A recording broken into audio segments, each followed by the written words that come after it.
हाँ नमस्कार सभी का ऑनलाइन क्लास में फिर से स्वागत है। पीछे की क्लासों में राजस्थान के प्रमुख लोक नाट्य हैं वो मैंने आप लोगों को करवा दिए हैं।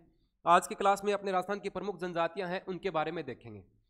राजस्थान की जनजातियां जो हैं वो किस भाग में अधिक हैं, तो अपने मैप के हिसाब से मैं आपको बताऊं तो ये अरावली का जो भाग है, अरावली का भाग वैसे ऊपर तक है लेकिन मैं बता रहा हूं, ये जो अरावली का भाग है यानी मैं ये कहूं कि दक्षिणी पूर्वी जो पहाड़ी इलाका है यहां पर राजस्थान में जनजातियां जो हैं वो अधिक निवास करती हैं।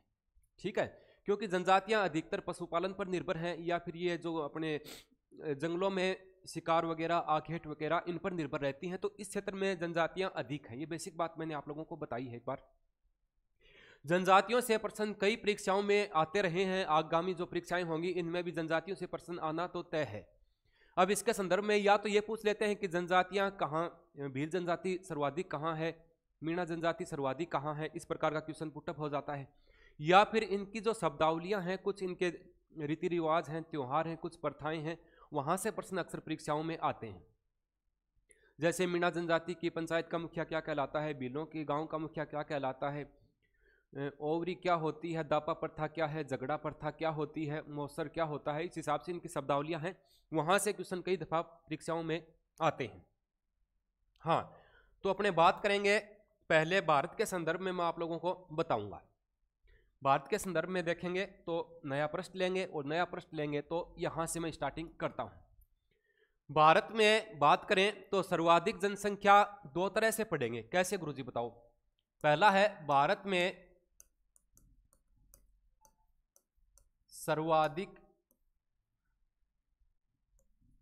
जनजाति संख्या के आधार पर ज्यादा कहां है, यानी संख्या के आधार पर सर्वाधिक जनजातियां जो है वो मध्य प्रदेश में है। कौन से प्रदेश में है गुरुजी? मध्य प्रदेश में। ठीक बात, एमपी में है। यानी संख्या के आधार पर सर्वाधिक जनजातियां कहां हैं तो मध्य प्रदेश में। प्रतिशत के हिसाब से, प्रतिशत के आधार पर सर्वाधिक जनजाति कहां है तो क्या करोगे? मणिपुर में है। ठीक है, याद रखना है दोनों बातों को अच्छे से। यह पूछे कि संख्या के आधार पर जनजातियां ज्यादा किस राज्य में है तो मध्य प्रदेश में है। प्रतिशत के हिसाब से जनजातियां ज्यादा कहां हैं तो मणिपुर में है। ठीक है, अब पीछे सेकंड ग्रेड में जब प्रश्न आया तो न ही प्रतिशत का नाम था न ही संख्या का नाम दिया हुआ था, सीधा था कि निम्नलिखित में से किस राज्य में जनजातियां सर्वाधिक पाई जाती हैं तो मध्य प्रदेश। अगर संख्या और प्रतिशत का नाम न भी आए तो भी क्या करना है, मध्य प्रदेश में सर्वाधिक जनजातियां निवास करती हैं। हाँ, राजस्थान का कौन सा स्थान है गुरुजी? राजस्थान का जनजातियों की दृष्टि से छठा स्थान है। कौन सा है? छठा है। पंजाब व हरियाणा दो ऐसे राज्य हैं जिनमें जनजातियों की संख्या शून्य है, ना के बराबर है। ठीक है, याद रखना है तीनों तथ्य। राजस्थान का कौन सा स्थान है? छठा स्थान है। पंजाब और हरियाणा में शून्य है और प्रतिशत के हिसाब से ज्यादा कहां है? मणिपुर में है और संख्या के आधार पर मध्य प्रदेश में। ठीक है जी। भारतीय संविधान के कुछ अनुच्छेद हैं जिनमें जनजातियों के बारे में कुछ दिया हुआ है। भारतीय संविधान के अनुच्छेद, संविधान है ये, भारतीय संविधान के अनुच्छेद 341 व 342 में जनजातियों को अधिसूचित किया गया है। किनको? जनजातियों को अधिसूचित किया गया है। ठीक है, तो प्रश्न यहां पर अच्छा बन जाता है कि निम्नलिखित में से संविधान के किस अनुच्छेद में जनजातियों का उल्लेख देखने को मिलता है? 341 और 342 अनुच्छेद जो है उनमें देखने को मिलता है। आगे अगर अपने बात करें तो मैं थोड़ा सा ऊपर ले चलता हूं आपको, इसी पृष्ठ पर काम की बात है। जनजातीय वित्त व सहकारी विभाग की स्थापना, सहकारी विभाग की स्थापना कब की गई थी? जनजातीय वित्त व सहकारी विभाग की स्थापना जो है मित्रों वो कब की गई थी तो वो 28 फरवरी 1980 को की गई थी। ठीक बात गुरुजी, कहां पर? उदयपुर में। जनजातीय वित्त व सहकारी विभाग की स्थापना जो है वो 28 फरवरी 1980 को की गई थी। ठीक है, जनजातीय आयोग की स्थापना, जनजातीय आयोग की स्थापना, जनजातीय आयोग की स्थापना जो है ये 2001 में की गई थी। इसकी स्थापना 2001 में की गई थी। ठीक, ये तथ्य जो भारत के संदर्भ में थे वो मैंने आप लोगों को बता दिए हैं, पुनः एक बार देख लो। भारत में सर्वाधिक जनजाति जो है वो संख्या के आधार पर कहाँ है? मध्य प्रदेश में है। प्रतिशत के हिसाब से जनजातियां ज्यादा कहाँ हैं? मणिपुर में है। राजस्थान को कौन सा स्थान है? 6वां स्थान है। पंजाब और हरियाणा में कितनी संख्या है ही कोई नहीं गुरुजी, ना के बराबर है। ठीक है। जनजातियों का उल्लेख संविधान के किस अनुच्छेद में देखने को मिलता है? तो 341 व 342 जो अनुच्छेद हैं इनमें भारतीय संविधान का उल्लेख जो है वो देखने को मिलता है। जनजातीय वित्त व सहकारी विभाग की स्थापना जो है ये 1980 में हुई थी और जनजातीय आयोग की स्थापना जो है ये 2001 में हुई थी। इसी पृष्ठ पे नहीं तो अगले पे ले चलता हूं मैं आप लोगों को। अब राजस्थान के संदर्भ में देखें तो दो बातें आएंगी कि प्रतिशत के हिसाब से जनजाति ज्यादा कहां है और संख्या के हिसाब से जनजाति ज्यादा कहां है। तो पहले मैं आप लोगों को एससी की बात करता हूं, यानी कि अनुसूचित जाति। अनुसूचित जाति, ठीक है। अनुसूचित जाति के संदर्भ में कुछ पॉइंट है वो देख लेते हैं। अनुसूचित जाति के बारे में बात करें तो पहले अनुसूचित जाति संख्या के आधार पर ज्यादा, संख्या के आधार पर ज्यादा कहां है? ठीक है। अनुसूचित जाति की बात हो रही है एक बार भी, अनुसूचित जनजाति नहीं बता रहा हूं मैं। अनुसूचित जाति संख्या के आधार पर कम, संख्या के आधार पर कम। फिर आता है अनुसूचित जाति प्रतिशत के हिसाब से ज्यादा, प्रतिशत के आधार पर ज्यादा। और अनुसूचित जाति प्रतिशत के हिसाब से कम कहां है? इन बातों को आप एक बार गौर कीजिएगा, ये काम की बातें हैं जो अक्सर परीक्षाओं में पूछ ली जाती हैं। हाँ, अनुसूचित जाति यानी कि एससी की बात हो रही है, कंफ्यूज नहीं होना है। अनुसूचित जाति संख्या के आधार पर ज्यादा कहां है? तो कहां है? जयपुर में है।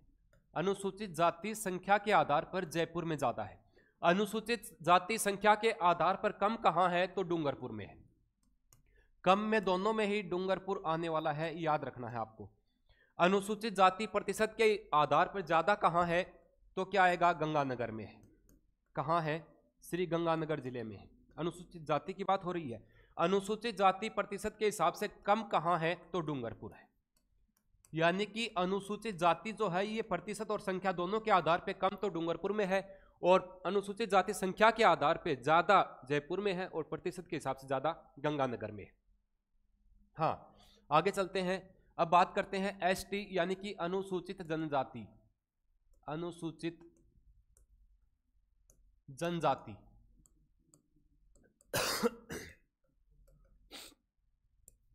हाँ, अनुसूचित जनजाति कहां जाता है? मैं लिख देता हूं, एसटी ही लिख रहा हूं मैं एक बार। अनुसूचित जनजाति संख्या के आधार पर ज्यादा, संख्या के आधार पर ज्यादा कहां है? ठीक बात है।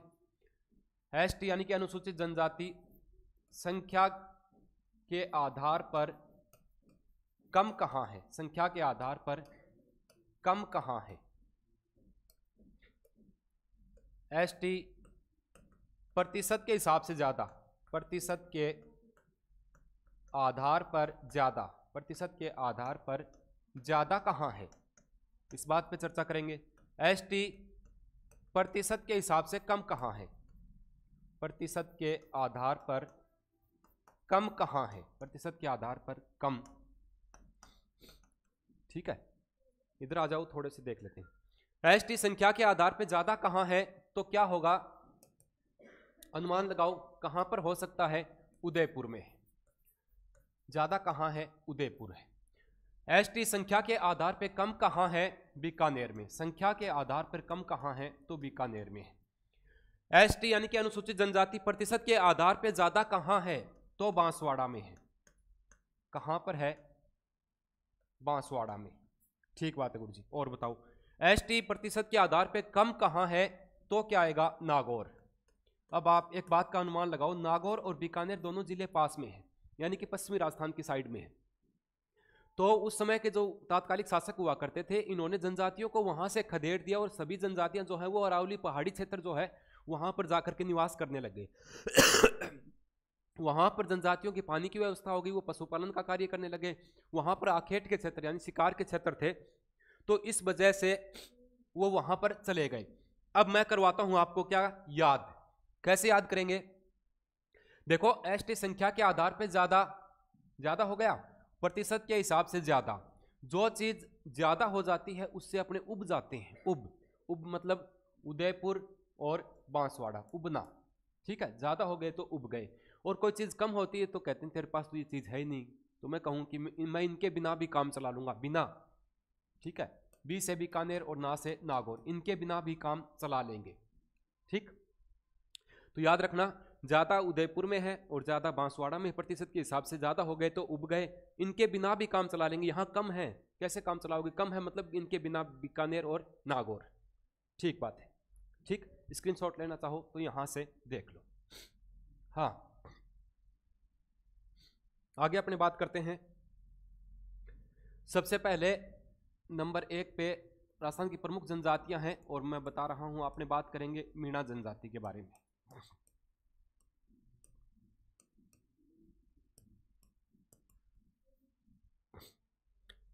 मीणा जनजाति जो है इसके संदर्भ में देखेंगे। मीणा जनजाति सर्वाधिक कहां है, तो जयपुर में है, ठीक है। सर्वाधिक जयपुर में है। मीणा जनजाति की उत्पत्ति मछली से हुई है, ऐसी मान्यता है। किससे हुई है, मछली से। ये किसने कहा है, ये मुनि मगन सागर है, मुनि मगन सागर। इनका जो मीणा पुराण है उसमें ऐसा दिया हुआ है, मीणा पुराण में इन्होंने ऐसा कहा है, ठीक है। आगे अगर बात करें तो डॉक्टर हर्बर्ट रिस्ले है, डॉक्टर हर्बर्ट रिस्ले इतिहासकार भी हैं और जनजातियों पर शोध करने वाले भी हैं। इन्होंने कहा है कि मीणा जनजाति जो है वो दक्षिणी भारत की द्रविड़ जनजाति से संबंधित है, दक्षिणी भारत की द्रविड़ जनजाति से संबंधित है, ठीक है भाई, द्रविड़ जनजाति से संबंधित है। डॉक्टर हर्बर्ट रिस्ले जो हैं इन्होंने दक्षिणी भारत की जो द्रविड़ जनजाति है उनसे रिलेटेड इनको बताया है, किसको, मीणा जनजाति को। हाँ, आमेर का जो कछवाहा वंश हुआ उससे पहले आमेर पर किनका शासन हुआ करता था, मीणा शासकों का, मीणा शासकों का राज था। मीणा शासक यहां पर राज करते थे, मीणा सरदार, ठीक है। आमेर के जो कछवाहा वंश का शासक हुआ, एक शासक था दुल्हे राय। दुल्हे राय ने मीणा जनजाति को पराजित करके आमेर पर कछवाहा वंश की नींव डाली थी, आमेर पर कछवाहा वंश की नींव डाली थी, ठीक है, ठीक है। इस बात को एक बार आप देखो। आगे अगले प्रश्न पे चलते हैं। मीणा जनजाति सर्वाधिक कहां है, तो क्या आएगा, जयपुर में, ठीक है। उत्पत्ति इसकी मछली से मानी गई है। मुनि मगन सागर का जो एक पुराण है, मीणा पुराण, इसमें ऐसा उल्लेखित किया हुआ है। डॉक्टर हर्बर्ट रिस्ले के अनुसार मीणा जनजाति का संबंध किससे है, तो दक्षिणी भारत की जो द्रविड़ जनजाति है उससे इनका संबंध माना गया है। आमेर का जो कछवाहा वंश था उससे पहले आमेर पर मीणा जनजाति के लोगों का शासन रहा है। कछवाहा वंश का शासक था दुल्हे राय, उसने मीणा जनजाति के लोगों को पराजित करके यहां पर आमेर में जो है वो कछवाहा वंश की नींव डाली थी। हाँ आगे अगर अपनी इसमें बात करें, थोड़ा मैं जल्दी इसलिए करवा रहा हूं कि फिर काफी लंबी क्लास हो जाएगी, क्योंकि भारत के संदर्भ में मैंने आप लोगों को डिटेल यहां पर बताई है। हाँ, आगे चलते हैं। देखो 1342 के आसपास तक, 1342 से पूर्व माने तो अपने 1342 से पूर्व बूंदी का जो एरिया था, तो बूंदी पर भी मीणा शासकों का आधिपत्य हुआ करता था। बूंदी के क्षेत्र पर भी मीणा जनजाति का अधिकार रह चुका है। इस बात को आपको अच्छे से याद रखना है। मीणा जनजाति जो है वो 2 पार्ट में बटी हुई है। पहले कौन से हैं, चौकीदार मीणा। चौकीदार मीणा उस समय चौकीदारी का कार्य करते थे या चोरी का कार्य भी ये किया करते थे, चौकीदार मीणा है। और दूसरे हैं जमींदार मीणा, ठीक है। ये जो चौकीदार मीणा है, नहीं सॉरी जमींदार मीणा है, ये विशेष प्रकार की खेती करते हैं और इसकी खेती में ही कुछ भाग ऐसे बटे हुए हैं जिनको छोटी बट क्या कहा जाता है, छोटी बट। दूसरा होता है हार्डी बट, हार्डी बट और तीसरा होता है हासिल बट। तीसरा कौन सा होता है? हासिल बट।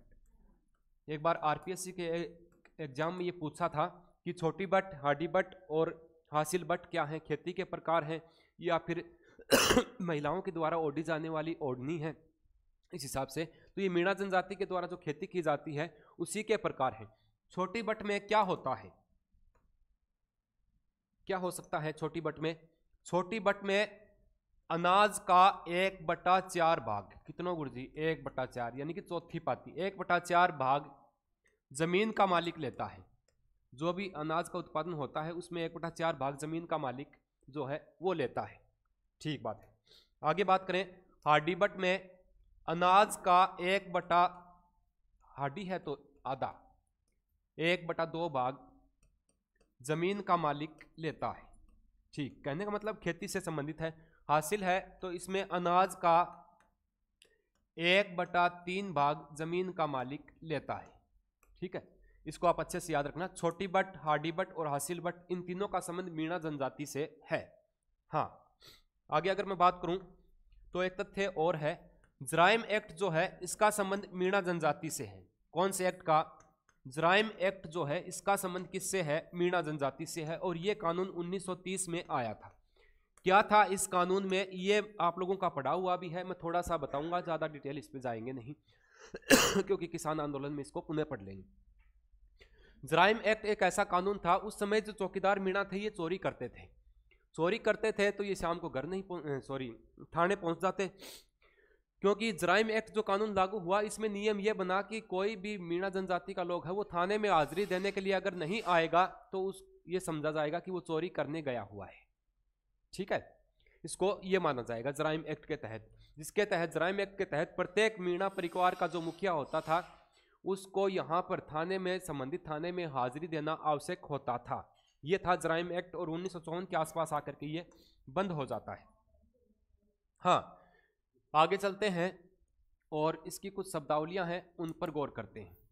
मैं बता देता हूं, एक तो इसमें आता है दापा प्रथा। कौन सी प्रथा गुरुजी? दापा प्रथा। ठीक है, इसमें झगड़ा प्रथा भी होती है, जनजातियों में कईयों में मिल जाती है झगड़ा प्रथा वैसे। ठीक है, इनकी पंचायत का जो मुखिया होता है उसको क्या कहते हैं, इस पर भी अपने गौर करेंगे। पंचायत का मुखिया। ठीक है, हाँ, एक होता है मौसर, एक होता है नाता प्रथा। कौन सी? नाता प्रथा होती है। ठीक है गुरुजी, और बताओ हाँ, एक होता है ओवरी। ओवरी क्या होती है इसके बारे में भी जानेंगे। ओवासे, ओवासे ये क्या होता है इसके संदर्भ में भी अपने देखेंगे। एक बार मैं पहले इन पर चर्चा कर लेता हूं, ये चीजें एक्चुअल में होती क्या है। दापा प्रथा क्या होती है, समझो बात को। दापा प्रथा यानी कोई भी वधू है, वर पक्ष द्वारा वधू की राशि दे करके, वधू का मूल्य जो दिया जाता है उसको दापा प्रथा कहा जाता है। भाई शादी नहीं होती होगी किसी के परिवार में, अपने नहीं होती क्या? अपने बिहार से नहीं लाते क्या? अरे अपने बिहार से लेकर के आते हैं, हरियाणा साइड के लोग ज्यादा लाते हैं, तो वहां पर पीसा दे क्या हुआ कि ये 1 2 3 ये पकड़ 1.5 लाख रुपए और लाओ बहू को दे दो। तो ये क्या है? दापा प्रथा है। यानी वर पक्ष द्वारा वधू पक्ष को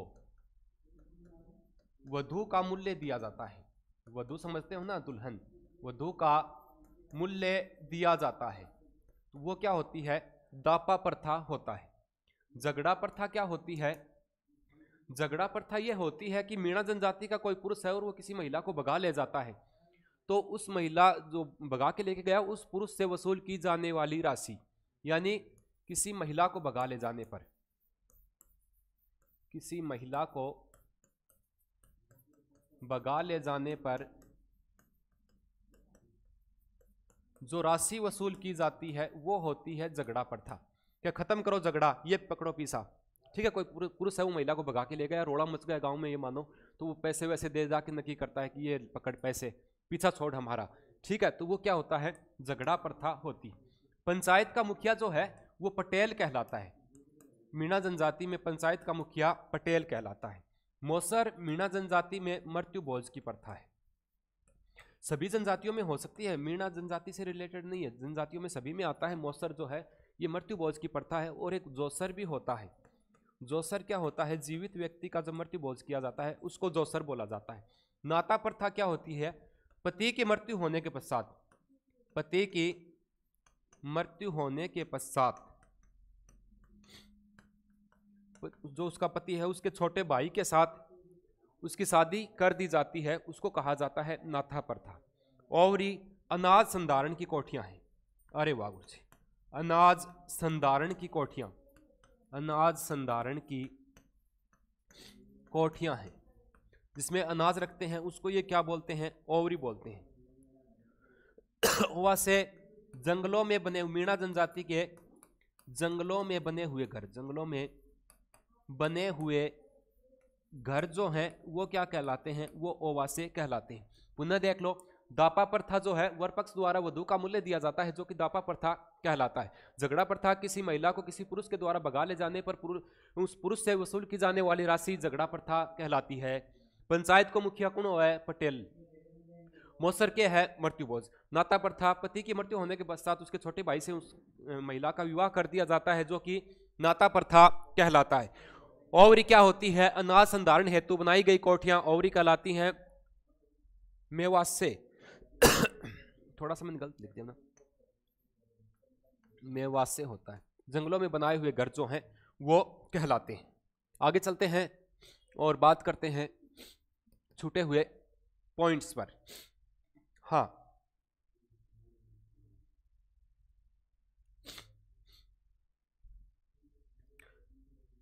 कुछ से इसके वो हैं उनको देखते हैं। मीणा जनजाति का एक तो होता है कुल देवता, ठीक। इनका कुल देवता भुज देवता को कहा जाता है। कौन सा? भुज देवता। अरे वाह, मीणा जनजाति की कुल देवी कौन सी है? बराड़ी माता। कुल देवी कौन सी है? बराड़ी माता अपने बिल्लों में भी आती है, लेकिन अपने यहां पर भी इनको, वैसे दुर्गा के उपासक हैं। इनका जो आराध्य देव है वो बहुत अच्छा है। आराध्य देव में और कुल देवता में अंतर होता है। आराध्य देव इनका भूरिया बाबा है। कौन सा है? भूरिया बाबा। अरे वाह, भूरिया बाबा इनका आराध्य देव है, जो गौतमेश्वर है, गौतमेश्वर, ठीक है। इनका भूरिया बाबा का प्रसिद्ध मेला सिरोही में लगता है, ठीक है। इस भूरिया बाबा के मेले में वर्दीधारी पुलिसकर्मियों का प्रवेश निषेध है। वर्दीधारी पुलिसकर्मी इस मेले में नहीं जाते हैं। ये भूरिया बाबा से संबंधित मेला है। देखो, कुल देवता क्या होता है? किसी के परिवार में किसी की मृत्यु हो जाती है और उसी को ही देवता मानकर वो पूजने लगते हैं, यानी किसी के परिवार से कोई सदस्य की मृत्यु के पश्चात उसको पूजा जाता है, तो वो कुल देवता होता है। आराध्य जिसकी आराधना ये करते हैं तो वो भूरिया बाबा है, गौतमेश्वर बाबा, ठीक है। हाँ, बराड़ी को आप याद रखना, बराड़ी भीलों की कुल देवी भी है, ठीक है। वैसे भरतपुर के जो मीणा जनजाति के लोग भरतपुर साइड में हैं वो दुर्गा उपासक माने जाते हैं, दुर्गा माता की उपासना भी करते हैं, दुर्गा उपासक माने जाते हैं, ठीक है। आगे अगर मैं बात करूं तो दो शब्द इसमें, एक तो ये आता है नयावासी, नयावासी मीणा, नयावासी मीणा। एक होता है पुरानावासी मीणा, पुरानावासी मीणा, ठीक है। नयावासी मीणा क्या होता है? जो चौकीदार मीणा है उसको कहा जाता है। चौकीदार मीणा को नयावासी मीणा बोल देते हैं और जमींदार मीणा जो है उसको पुरानावासी मीणा जो है वो कहा जाता है, ठीक बात है सर। आगे अगर अपने देखें तो 1944 में सीकर में, 1944 में नीम का थाना सीकर में, नीम का थाना सीकर में एक सम्मेलन हुआ था और इस सम्मेलन में 1944 के सम्मेलन में मुनि मगन सागर ने मीणा पुराण की रचना की थी, मीणा पुराण की रचना की थी, ठीक है। इस बातों को आप विशेष रूप से ध्यान में रखना है। उस समय जब ये शासक हुआ करते थे, जब ये राज तिलक करते थे, तो ये इस टाइप के होते थे। किस टाइप के होते गुरुजी? इस टाइप के। ये उस समय के मीणा है, किस समय के? जब कछवाहा वंश से पहले ये आमेर पे शासन किया करते थे। ये जो आप तस्वीर पीछे देख रहे हो, तो ये मीणा जनजाति के लोग जो हैं ये उस समय वहां पर आमेर में और बूंदी का जो एरिया था उसमें शासन किया करते थे। मैं एक बात आपको और बताऊं, जो भी आमेर के जो कछवाहा वंश हुआ है, कछवाहा वंश के जो शासक हैं उनका राज तिलक भी कौन करते थे? मीणा जनजाति का सरदार करता था। मीणा सरदारों के द्वारा उनका राज तिलक जो है वो किया जाता था। ठीक है भाई, इस बात को आप याद रखना है। ठीक है, ये जो आप तस्वीर देख रहे हो ये उस समय की है, पुराने समय। ठीक है, हाँ, आगे कोई बात है तो इससे संबंधित मैं आप लोगों को छोटा मोटा और बता देता हूं। हाँ, मीणा जनजाति का प्रयागराज रह गया था। मीणा जनजाति का प्रयागराज, कोई तथ्य छूट जाता है बीच में? मीणा जनजाति का प्रयागराज जो है वो किसको माना जाता है? रामेश्वरम घाट को माना जाता है। रामेश्वरम घाट सवाई माधोपुर, रामेश्वरम घाट सवाई माधोपुर जो है इसको मीणा जनजाति का प्रयागराज माना जाता है। रामेश्वरम घाट जो है इसमें त्रिवेणी संगम बनता है। कौन कौन सी नदियां मिला गुरु जी बताओ? संबल, बनास और सीप। कौन सी? संबल प्लस बनास प्लस सीप नदियां मिल करके यहां पर त्रिवेणी संगम बनाते हैं और रामेश्वरम घाट जो है ये मीणा जनजाति का प्रयागराज माना जाता है। जैसे अपने जो सोम माही और जाखम वेणेश्वर धाम डूंगरपुर में त्रिवेणी संगम बनाती हैं, वैसे ही यहां पर त्रिवेणी संगम जो है वो बनता है, जो कि मीणा जनजाति का प्रयागराज कहलाता है। ठीक है, हाँ, इससे संबंधित नेक्स्ट क्लास जो है वो मैं आप लोगों के लिए कल उपलब्ध करवाऊंगा। तब तक आप क्लास को देखिए और अच्छे से अपने दोस्तों के साथ शेयर कीजिए।